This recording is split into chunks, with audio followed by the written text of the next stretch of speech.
the Gulf disaster, despite all the efforts to disguise it, despite all the efforts to obfuscate the truth about it, which we've seen on almost a daily basis, what can't be disguised is the consequence of this.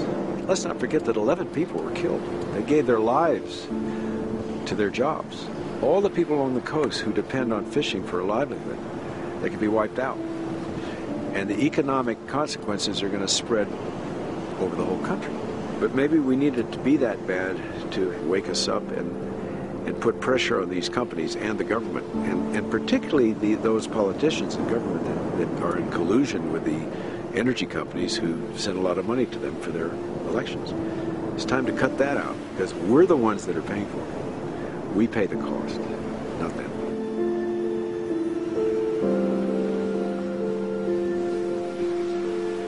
When I hear some of the energy companies advertising themselves as conservation, if I hear Chevron saying we're in the human energy business, I want to throw up. And when BP or other like companies put millions of dollars to put the wool over our eyes, it's about time to just cut all that. As a kid, I worked in the oil fields when it was Standard Oil before it became Chevron. And my dad worked there in the accounting department.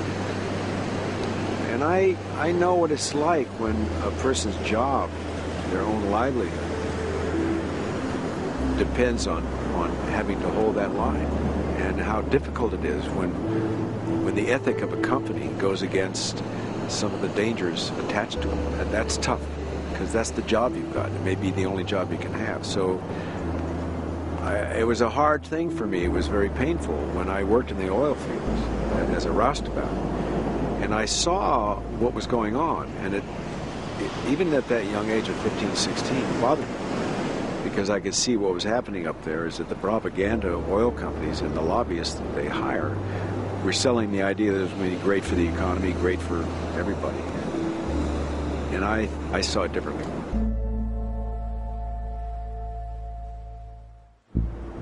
When you stop and think about the spills that we've seen over decades, they've come on a regular basis. And when you stop and think where they are, they've been in Santa Barbara, I think that was 1969.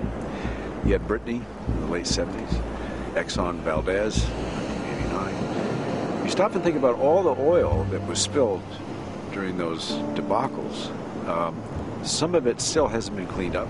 The damage that it caused wildlife, the damage that it caused local fishermen, how it affected local industries, in some cases causing some people to move, to relocate. Pretty significant.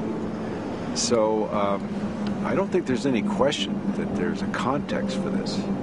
It's clear, and the history provides it for us. But one thing I don't think anybody wants is to keep repeating it.